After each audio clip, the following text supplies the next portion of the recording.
that Cape Independence can fix when nothing else will, and that's the message of Cape Independence. We didn't wake up dreaming of Cape Independence. For those people who are still sitting on the fence, we get it. It's not that we were longing for Cape Independence. I'm an immigrant to South Africa. I came here to come to South Africa. I didn't come to an independent Western Cape. But I've got a wife, I've got children, and I want them to have a future. And they're not going to have a future if we allow the South African government that the other 8 provinces want to elect to destroy this country. We've got to save what we can and build from there.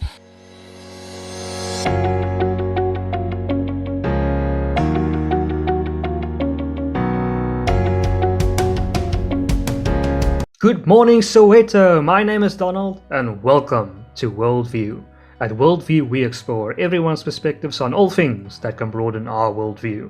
If you've liked our content so far and enjoyed it, please consider liking this video, subscribing, and donating on Patreon. Today we're talking with Phil Craig.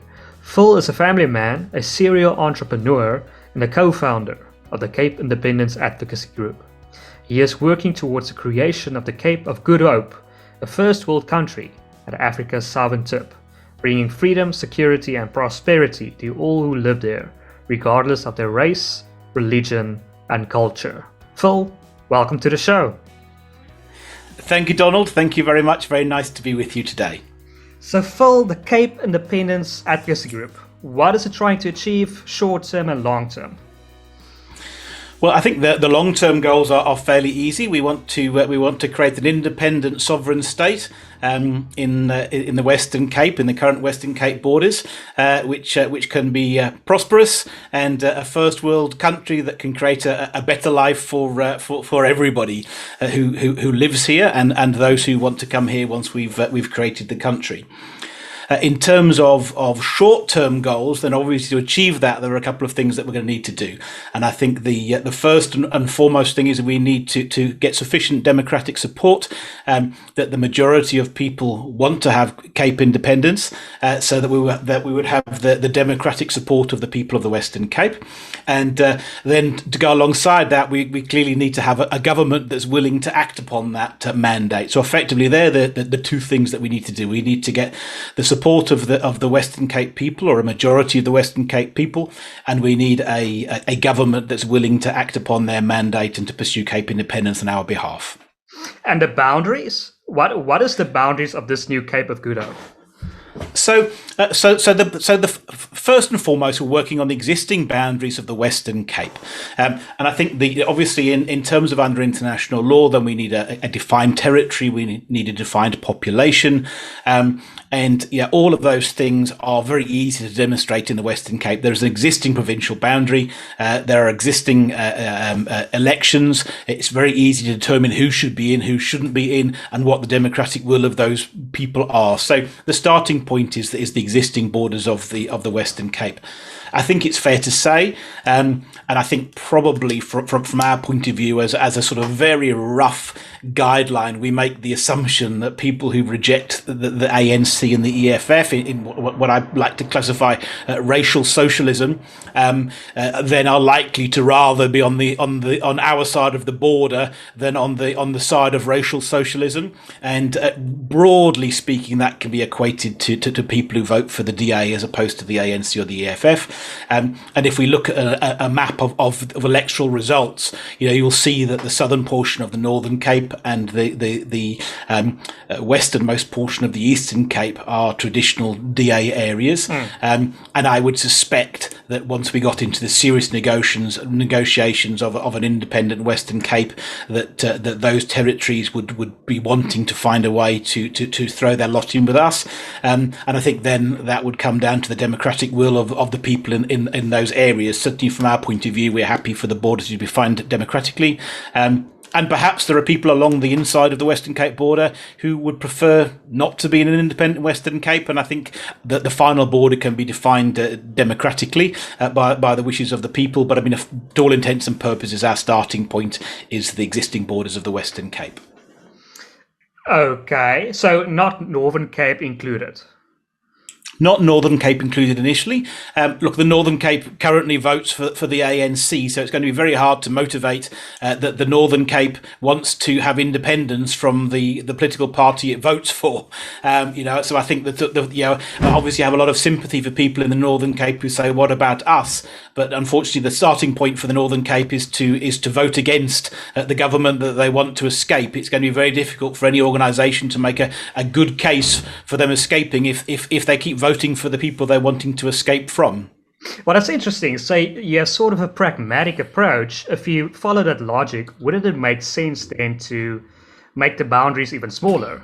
For example, just aim for, I don't know, the Cape Town, Metropole, and that part of the Western Cape first, and then expand upwards. Well, I'm not sure that would necessarily be easier. So I think that would probably involve a number of assumptions that I probably wouldn't make. So first of all, that would make the assumption that support for Cape Independence was stronger in the Cape Metropole than in the Plattelands. And I suspect the opposite is the case. I think probably we certainly find the most resistance to Cape Independence is amongst the sort of the left leaning intelligentsia, and I think they're probably more easily found in the Cape Metropole. And then also one of the criteria for a sovereign state is that the territory seceding and the territory from which it secedes must both be economically viable after the secession. So I think, for example, the Cape Metropole itself would struggle to say that it was going to be, self-sufficient in terms of agriculture and so on. So I think and then we come back to the voting results too, in terms of the provincial government and so on. So there's 100 reasons why the Western Cape makes far more sense. Okay. So I've heard you say you want to apply pressure on the DA to pursue this. How do you see that playing out? Why would the DA go with this route? Well, the DA is a political party, and I think the one thing that we can guarantee for any political party is it'll do what it perceives to be in its best interest, and I think that certainly is the case with Cape Independence. So I think one of the models we look at an awful lot in terms of planning our actions is the Brexit model, and Brexit was obviously very efficient, and there's a lot of parallels between Cape Independence and Brexit, albeit that Brexit wasn't a true secession. And that is that you had a political party that was in government, and in Brexit case it was the Conservative Party, who didn't necessarily support Brexit themselves, but the majority of their voters and a large number of their MPs supported Brexit, and Brexit was delivered by people who leveraged the internal support amongst the Conservative Party to bring that about. And I think that's very much the situation with the DA. Look, we know from our polling that the majority of Western Cape DA voters support independence. We know from our interactions with a number of them that many DA MPs support Cape Independence. So there is already substantial support and sympathy, and clearly the DA's formal policy is for federalism. They are actively campaigning for greater autonomy for the Western Cape. So we're not a million miles apart to start off with. And clearly, for the DA is going to do what's best for the DA. And I think in terms of Cape Independence, the DA only govern one province; it's the Western Cape. And if the DA were in fear of losing their majority in the Western Cape, and they are in fear of losing their majority in the Western Cape, then that's obviously a point of leverage, and a point of leverage that they've openly talked about, and we openly have said that we seek and we do leverage that against the DA, and at this point in time, the Cape Independence movement and the DA are getting ever closer. With the DA don't currently support Cape Independence, but they really are very far away from it. And I think we're very confident that once the political landscape plays out the way that it's likely to play out, I think the DA will, they don't need to support Cape Independence. They effectively need to take up a neutral position and allow their own MPs and their own vote have a referendum. Absolutely, just respect the democratic process. And I think, in my mind, there's no doubt that eventually, sooner rather than later, the DA will respect the democratic process and allow a referendum on Cape Independence.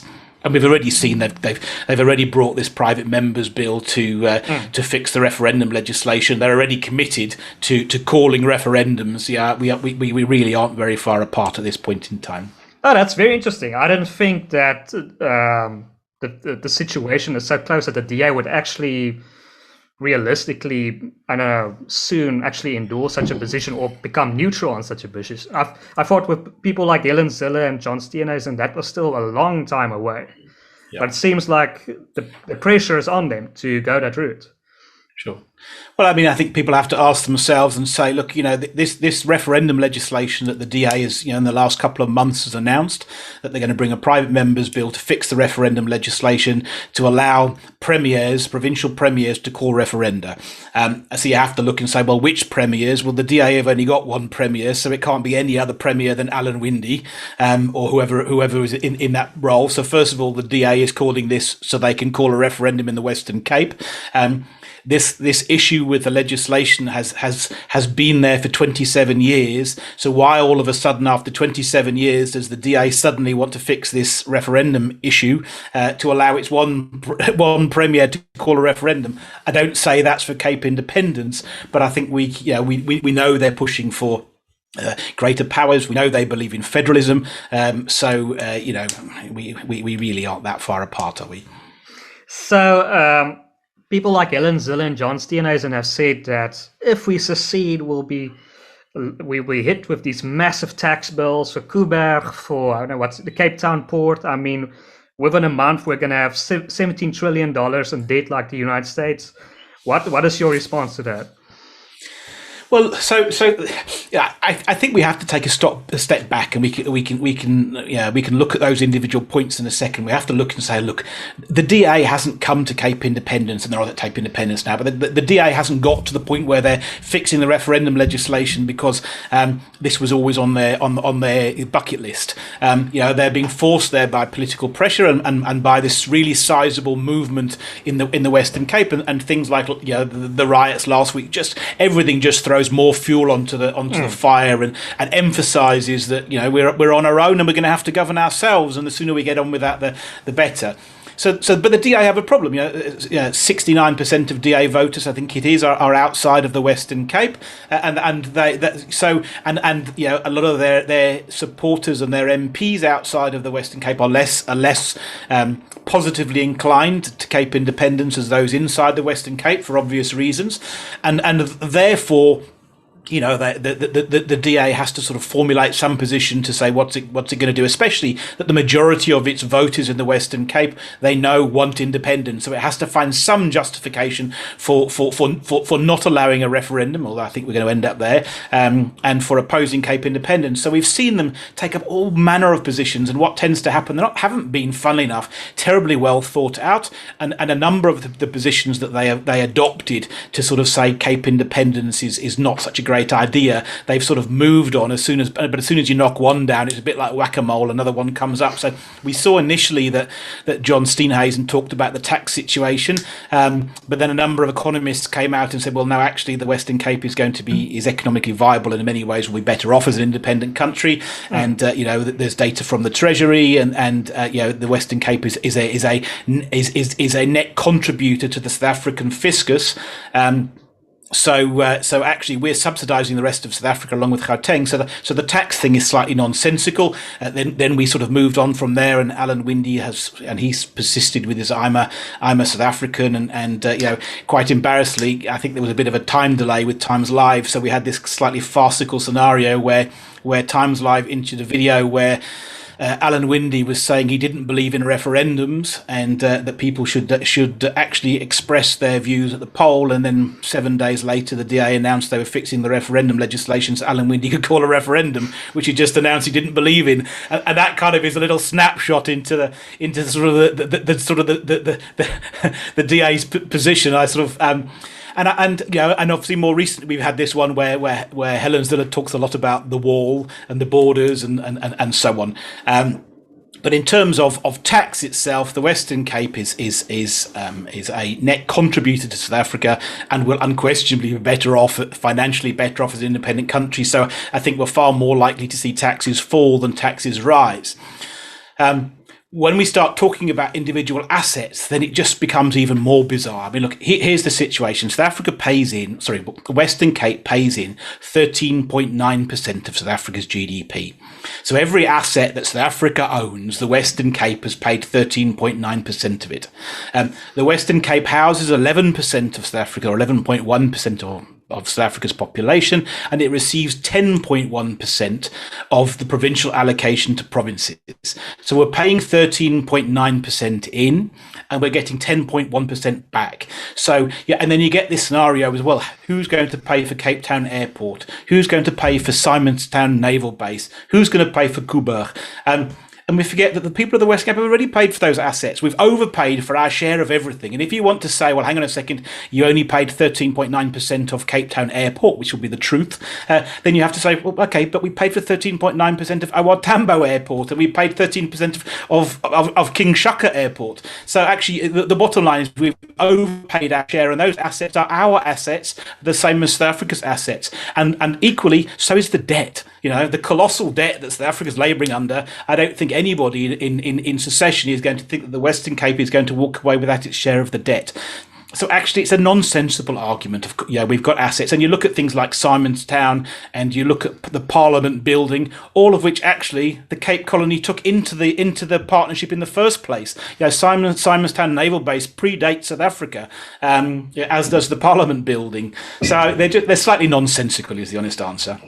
Yeah, so if you follow that reasoning, it's like you can also say, okay, they're saying we're going to pay for Coburg, etc., but you can make the argument, but the ANC or the South African government that remains should pay us for King Shaka Airport and because we helped build those things. So they should also pay us out. And I mean, if you do the equation, they have to pay us more than we have to pay them at the end of the day. Absolutely. And what are they going to do? Take Coburg with them? It's just a nonsensical argument. It's a distraction to get away from the key issue, which is, what do the people of the Western Cape want? This is about democracy and the democratic will of the Western Cape people, and the rest of it are side issues. We often talk about the analogy of a divorce, because it's a very good one. And you don't start the divorce by arguing who gets the car and who gets the TV, and you start off by deciding, does this relationship work? And do we want to carry on in this relationship, or do we actually want to split up and strike out on our own? And that's where we are. Cape Independence is about, what do the people of the Western Cape want? What's their democratic will? And the rest of it is detail that needs to be worked out. And some of that detail is incredibly complex. We're not suggesting for any second that it's going to be easy, but the whole notion that, hang on a second, the people of the Western Cape should be forced to labour under a government they hate, which is incompetent and corrupt, because actually somehow we haven't got the wherewithal to work out the calculation of who's going to who what over Coburg is just an idiotic argument. Just for interest's sake, how do you think the immigration issue will be sorted out if the Western Cape would secede? How would you handle citizenship issues and stuff like that? Well, so a lot of these things are really quite simple, again, in my mind. So in other words, I did an analysis of the G20 countries, the top G20 countries, and pretty well, they all have identical immigration policies. Some might need 4 years to qualify for this, and some say, they need 6 years to qualify for that. But effectively, the same criteria apply across all of the top economies of the world. And South Africa's own immigration policy is almost identical to those countries too. And the Western Cape would simply use the same policies, more or less, as South Africa and also as the G20 countries.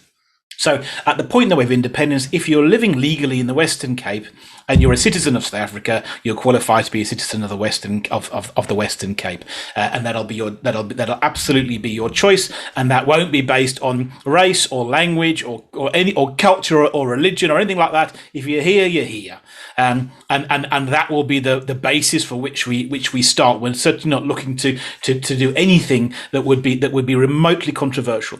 Thereafter, we would look to promote skilled immigration, much as most countries do in the world, Australia, the UK, Canada, and South Africa itself, ironically. South Africa is a bit of a bizarre situation because what it says on paper and what actually happens at its border are two ridiculously different things. If and South Africa has just got the worst of the whole system. So if you're a highly skilled doctor who wants to come and ply your trade in South Africa, it's an absolute nightmare to get in. But if you're an unskilled labourer who's got no assets, you just climb over the fence and you carry on. So clearly that isn't a scenario that we would encourage, but we're going to want to have people of all colours, all races, all languages coming to the Western Cape because skilled immigration is what builds economies. And I think we can understand that in the post-independence environment, there would be a massive returning of people who just love South Africa, never wanted to leave in the first place, and actually it'll become the land of milk and honey, and people will be streaming back in, and we're going to build within 10 years of independence, we're going to have a really vibrant first world economy that is going to put South Africa to shame, and it's going to be what South Africa should have been. That's the ridiculous scenario. We're reluctant secessionists. It's not that we didn't want to save South Africa, but you can't save South Africa when 73% of the people in the other 8 provinces want the ANC or the EFF, which is the scenario. So here we are in the Cape. We don't want that, so we have to save ourselves and build a country from here. So Phil, Cape secession is going to lead to a civil war. The ANC is going to send their helicopters, the jets, the submarines, nuclear missiles, colonials. Why do you want everyone in South Africa to die? Yeah. Well, if funny enough, I presume that question would have had so much more credibility 10 days ago. Having seen what the police and the army can and can't do in KZN and Gauteng, then I think it slightly becomes a moot point. I saw a slightly hilarious article this week where the president had announced that 25,000 troops were going to be deployed, and then somebody else announced, but we don't have 25,000 active troops to deploy. So I mean, look. But look, that in many ways that's a side issue. The bottom line is that the civil war is just an argument that people make to try and shut down this debate, because the question that people can't argue with is the democratic will of the people of the Western Cape. What do you want? What do the majority want? Let's do it. So actually, that's the question that has politicians running scared. And because they're running scared on that issue, then you end up in a scenario where they start finding other issues to distract you from the one they don't want to be talking about. And civil war, of course, is one of these very popular ones that does exactly that. And the reality is with civil war, civil war between who? At the end of the day, the independence movement is entirely peaceful. We don't have an armed wing. We're not a terrorist organization. We have no intention of getting into an armed conflict with South Africa. So who would the civil war be between? Do we think the ANC is going to roll tanks into the Western Cape to undo a democratic referendum in the Western Cape? I don't think so. I think the world would be an absolute betrayal of everything they've ever stood for, and actually they would become the pariahs of the world. And actually, all they'd do is they'd make Cape independence an absolute certainty. Although perhaps they'd delay it 6 months or 12 months by their obstinance. Yeah, I think the problem is a lot of people have this sort of mindset, okay, if you have independence, you have to grab your rifle and run into the streets. But I mean, if everyone just stops listening to what the government says and just stops paying taxes, there's literally nothing that they can do. I mean, they can't just arrest everyone and throw them in prison. I mean, what can they physically do? And look, and in fairness to the ANC, look, I really am no fan of the ANC, but in terms of civil rights, they've been pretty good. At the end of here we are having a conversation about Cape Independence. This is the umpteenth conversation I've had. We've run an organisation. We've got websites. We've addressed the press club. We've run polls. We've marched on the streets. At no point has the ANC tried to stop us, tried to shut us down. They have played by the rules of the game. Let's look at what are the current independence movements. Let's look at Scottish independence. There's no civil war. There are just people arguing for their various perspective points. Ultimately, then there was a referendum. Now people want a second referendum. Whether they'll get it, I don't know. And actually, that was negotiated sensibly by grown-ups and adults. And I would love to think that we would get something similar in South Africa. I suspect it won't go quite as easily as that. But I also really don't see tanks rolling through the streets of Cape Town to crush the democratic will of the Western Cape people. I think people are threatening or talking about a civil war for their own personal gains. They want to scare people into not supporting Cape independence. Yeah, I think there's also some people outside of the Western Cape that are scared that this might happen because, like in Afrikaans, you would say they're in their chops. If the Western Cape would be to secede, they're on their own then. But some would say, okay, but you need recognition if you were to secede. How would you answer that criticism? How do you gain recognition for the new Western Cape, Cape of Good Hope? So look, I wouldn't disagree with the statement at all. I wouldn't see it as criticism. I think that is exactly how new sovereign states are formed, and the Western Cape will need recognition. I think there's little doubt about that. At the end of the day, if nobody recognises us as an independent country, we're going to have a very difficult time. The question is, are we going to be able to get recognition or not? My firm view is that we won't have any problems getting recognition at all. I mean, it's kind of back to the Coburg situation. Yes, there's going to be lots of discussions. Yes, it's not as easy as it sounds. But fundamentally, if the people of the Western Cape, in a democratic manner, in internationally monitored referendums, declare that they want Cape independence, and the government of the day negotiates for Cape independence, what's not to recognise? Why would the Western Cape's key trading partners, who have historic links with the Western Cape? So, I mean, the two biggest trading partners for the Western Cape are still the UK and the Netherlands. Why would, for example, those two countries not want to recognise the democratic will of the people in the territory that they effectively founded? And I think, people sort of assume that somehow recognition is impossible to get, but actually the world's full of countries that have got recognised, and it's going to be a difficult diplomatic process. It's fine to look at, and obviously we're limited what we can talk about, but I mean, we've already started to have those conversations, and I have to tell you that, broadly speaking, and not particularly at government level, but with key players in countries that we would target for recognition, and I have to say thus far, people absolutely get it. In fact, my initial reaction is as I've gone into sort of meetings trying to explain very delicately, thinking I'm going to have this real, awkwardness to how do I explain to somebody who doesn't understand South Africa what's going to happen, and actually people are almost cutting me off in the conversation and saying, "Oh, look, we get it. We've watched what's happened in South Africa. We can see if those that have visited South Africa can see the difference between the Western Cape and the rest. They understand instinctively." So I was utterly amazed at that people just they make sense to them. So I'm not expecting any issues with recognition. Yeah, I think the tourists can definitely see the difference between Cape Town and Johannesburg, for example. Yeah. And just as a strategic thing, I think the Americans, for example, would have no problem recognizing Western Cape because Africa is extremely quite hostile to Europeans and the United States, and they can sort of find an ally in the new established Cape of Good Hope against Chinese aggression. But yeah. No, I think the US obviously is a key recognizer and clearly would have been much easier under a Trump government than under a Biden government. But look, I mean the and there are challenges too. So America, it's both sides. They've got an awful lot of secession movements of their own, which perhaps makes them increasingly nervous of supporting other people. And on the other side, their entire history is one of secession. America was created by secession. So how do you not support the very thing that created the country that you are? So it's going to be a challenge. But I mean, like you say, in global politics, there are all sorts of factors, and clearly, this closeness to China and the sort of communist socialist agenda is at play and always has been in Africa, and there will be certain countries who will be very keen to stop that, and certainly that would play into our favour.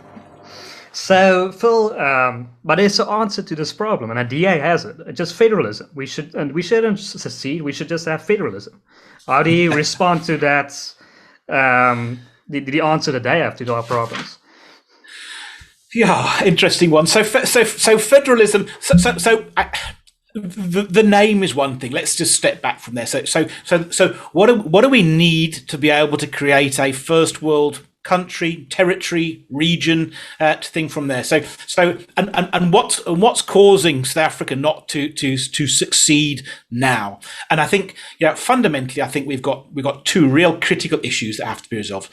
You have to have control of economic policy if you're going to build an economy. So if federalism were in a situation where it would deliver control of the economy, control of the rand, the Reserve Bank, and economic policy to the Western Cape, then perhaps we could look at that as a solution. The reality is it doesn't. It leaves the ANC and probably in the foreseeable future the ANC and an EFF coalition in charge of economic policy. And does anybody really think that an ANC EFF coalition is going to deliver a first world economy and a first world country with a vibrant economy? So that's the one non-negotiable for us. We must have control of economic policy, and clearly, in terms of, for the reason we've talked about, we also need to have control of immigration and the borders. And the biggest issue with federalism is that it doesn't deliver either. So I think from our point of view, I think it'll buy some time. It'll allow us to stave off the worst of the disasters.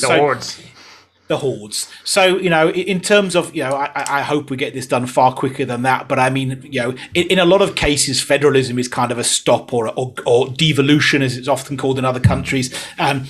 Is a step on the road to independence. And if that's a step that we have to pass through, and if that's perhaps for the DA leadership, if the DA leadership have to, in their own minds, pass through federalism to get to independence, that's fine, but it isn't a long-term solution, and we know that, and they know that. It isn't going to solve our issues. We have to have control of economic policy. So, but is it also very difficult to pursue that? Don't you need 75% in Parliament to get that through anyway? Yeah, look. So, good point. Look, federalism is difficult. So, federalism, in terms of, obviously, it requires two-thirds support of the National Assembly and the support of 6 out of 9 provinces. And the difference, and people argue that independence would require the same, which remains to be seen. But the difference is that federalism is purely an internal process. So, in other words, that is the case. Everybody's going to have to agree in South Africa. And there isn't really a workaround. And ultimately, in independence, there's a clear workaround. At the end of the day, there is the right under international law to declare yourself independent, and that was confirmed in 2010 by the International Court of Justice in the Kosovo judgment. There's no prohibition under international law on the unilateral declaration of independence. It's there. That's a statement of fact, and that doesn't mean that the Western Cape is likely to declare itself independent just in that thing, but it has the ability to do that, and I think that then obviously opens up a negotiation. I think ultimately, independence, federalism, and the position between the two of them, which is confederalism, it will all end up being political negotiations, just as the end of apartheid was a political negotiation. So the constitution is there, but if you've basically got the democratic will of the Western Cape people who are overtly expressing their will to have change, it's going to be very, very hard for the national government to resist on the basis of the terms of the constitution, to deny people, because I think you end up with one of these misnomers, and one of the biggest misnomers, and it's something I would love to see tested somewhere. It rarely gets talked about, is the notion that the South African constitution allows for self-determination, but when it comes to changing the constitution, it requires 2/3 support in 6 out of 9 provinces, and the two of them are inherently incompatible. How can you have self-determination if, for you to have self-determination, you need 2/3 of somebody else's permission? It isn't self-determination. So you have this scenario that actually is is inconsistent in the South African Constitution. We have the right under international law and under the South African Constitution to self-determination, and that doesn't necessarily mean we can have independence, but we can have self-determination, and we don't currently have self-determination. And if the majority of people want it, then all of a sudden there is a requirement both in the South African Constitution and in the African Union Constitution and in the United Nations constitutions that or founding documents that we have a right to self-determination. So I don't know if you know these individuals. Well, I believe you watched that group discussion, but Nicholas Woodsmith and Martin van Staden would say it's not efficient of you to go after the polling route, You should rather focus on ground support, building that up first. What would you say to that ground support, them saying that ground support is more important than polling? Sure. No, look, they're all people that I admire greatly. So I think, but I think I think their argument is an academic one, and actually we're forced to find practical solutions on the ground as an advocacy group, and we have to take our limited resources and decide how we're going to best employ them. And I think they probably have misunderstood the role that polling and referendums play. I think they sort of see it, well, look, you've got the information, but you've still got to go and build up support for Cape Independence. And I think the point that they probably missed is that polling helps do that. You know, there are 3 million voters in the Western Cape. You know, we're not a big organisation. You know, we're not funded to the tunes of millions and millions of rand. And you know, to go and take a large scale marketing campaign to 3 million people is a massive financial undertaking. So you have to start somewhere. And actually, so how do you build a populist movement? You don't build a populist movement by going to knock on the nearest door and start from there and work your way through the 3 million, because I'll be dead before I get to the end. You have to change the political environment in the territory where those people live. And actually what you have to do is you have to open up the political space for other people and the ideas to come in. So and that's very, very key to our role as an independence group. That's one of our key goals is to open up this political space and to get people engaged in Cape Independence. So polling, yes, polling gives you some key numbers, but more importantly than that, polling forces people to engage. You know, one of the biggest one of the biggest objections to Cape Independence is people just don't think it's possible, and then people also try to shame other people. You know, in the day, like, you're crazy, it's never going to happen. So polling plays a critical role because it shows people that actually you're not the only person thinking this is a good idea. Actually, at the last time we polled, 1.1 million people, if we extrapolated the data, thought Cape Independence was a really good idea, which was 1 in 3 people in the Western, 1 in 3 Western Cape voters, more than 1 in 3 Western Cape voters. So therefore, it's absolutely critical. And off the back of that, then all of a sudden, that allows political parties to start engaging. So arguably, on the back of our first poll, we generated massive amounts of publicity around that. And there was loads of media articles, people talking about the polling. On the back of that polling, we were able to hold a march. On the back of that polling, the Freedom Front openly announced their support of Cape Independence. On the back of that, we were able to engage the DA on numerous occasions, and ultimately we've ended up. So rather than seeing polling as a scoreboard or a check of where we've got to, you've got to see polling as a catalyst, as a self-fulfilling prophecy. You're opening up the space, you're allowing people to move into that space, and you end up with the newspapers talking about Cape Independence. You end up with your critics talking about Cape Independence. You end up with a whole debate, and all of a sudden people are introduced to, and that is building the movement. So where they've missed is polling is one of the critical steps to starting to build that mass movement, because you're creating that space that people will rush into. So actually, one of the things that we say is we don't try really as an organisation to influence the end user. We're not primarily engaged with individual voters. There are other organisations in the independent space who do that, the political parties, Cape Exit. Our role as an advocacy group is to influence the influencers. We have to get people talking about Cape Independence, and that will filter down, and that's what creates the mass movement at the end. So polling's a critical part of our work. Yeah. No, I definitely agree with you that a poll is a very easy way to show support rather than, thousands of people who might support you. I mean, it's an easy thing to just plant on a newspaper and just show. And I think you're absolutely right. All of those things that you mentioned led from those that polling. Yeah. And I don't understand why you can't do both. I mean, you can do the grassroots support and you can do the polling. It's not a question of either or. I mean, yeah. And but do you believe the Cape Independence movement will be better served if it was united under one party, or do you think it's okay the situation as it currently is, where there's the Freedom Front Plus, the Cape Party, the other parties that also support independence? Would it be better served if it was just one party championing this? Yeah. Well, look. So I think actually there's an interesting bridge position between the two. So when we talked about polling, we talked about mass support. The Cape Exit is an organisation who have worked really hard and actually done phenomenally well. So Cape Exit have got 810. I think last time I checked with them last week, 810 or 811,000 confirmed mandates of people that have given their ID number and signed up to say, I support Cape Independence, and somewhere around 90% of those are in the Western Cape. So that is something like 25% of all Western Cape voters. It's an absolutely phenomenal achievement. They will open that to scrutiny from the IEC. And look, whilst I've not seen the data myself, I work fairly closely with the people at Cape Exit, and I absolutely accept that those figures are genuine. But the critics of Cape Independence don't want to believe that. But yeah, people are now starting, because that really challenges their notion that nobody wants this. People are trying to discredit Cape Independence. Now, there's the irony.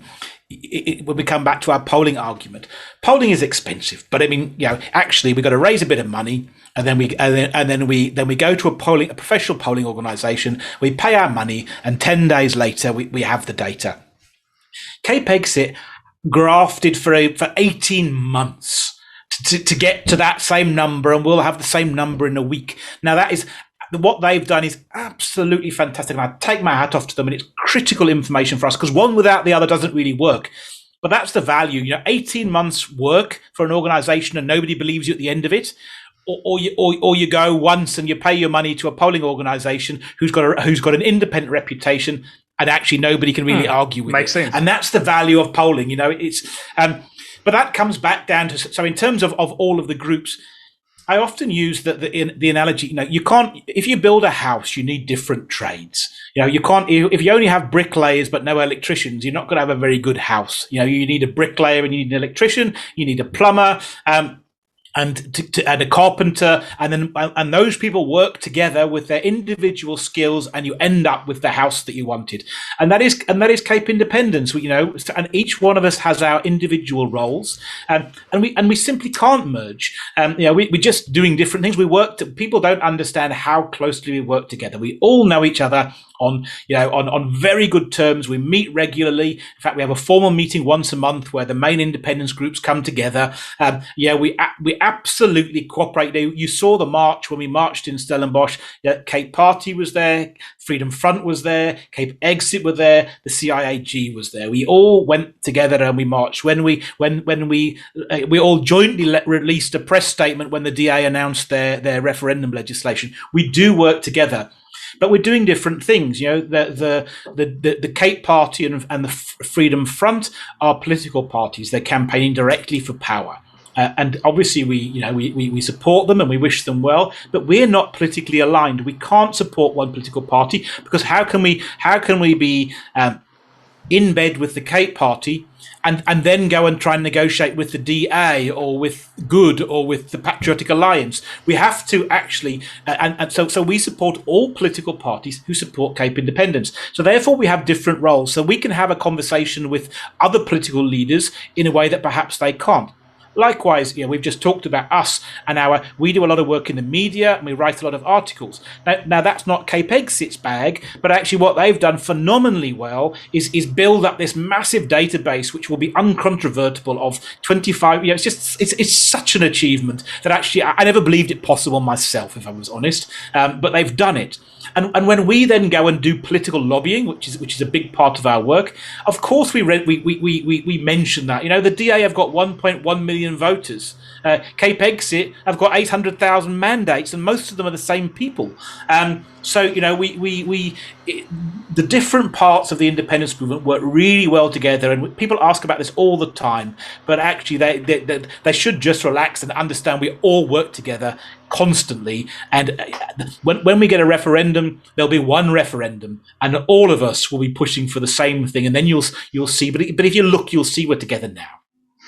Okay, well, thank you so much for your time, Phil. I want to give you one last opportunity. Well, this has been very interesting, but I want to give you one last opportunity to add, plug, or say anything that you want to. Sure.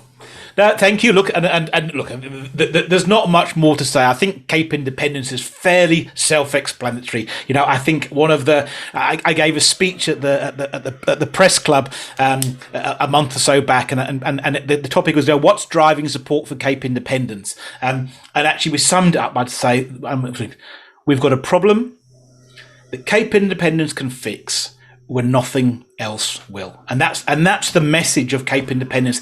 We didn't wake up dreaming of Cape Independence. For those people who are still sitting on the fence, we get it. It's not that we were longing for Cape Independence. I'm an immigrant to South Africa. I came here to come to South Africa. I didn't come to an independent Western Cape. But I've got a wife, I've got children, and I want them to have a future. And they're not going to have a future if we allow the South African government that the other 8 provinces want to elect to destroy this country. We've got to save what we can and build from there. And what I would say from people is just get behind this, start believing it's possible. It really is possible, and once you come to the most people take a while. It starts off as a crazy notion, then they kind of sit on the fence for a while and they read a bit, and eventually when they've played through all of the options, they realize there is no other option, and actually they reluctantly come and say, okay, it makes sense. Then get involved. Sign up with Cape Exit. Go and vote for the Cape Party or the Freedom Front or whoever else is endorsing Cape Independence. If you vote DA, go talk to your DA councillor and push them on Cape Independence. If you're financially able to support an independence organisation, all of us, require funds to do these things. And if you've got time or expertise, contact one of the organisations. If you do graphic design, if you do advertising, whatever it is your skill is, give your time. And together we can build this first world country, this non-racial first world country that really creates a better life for everybody. Well, thank you so much, Phil. And to our viewers, if you've made it this far, please consider liking this video, sharing it as widely as possible, and subscribing to our YouTube channel. My name is Donald. This has been WorldView.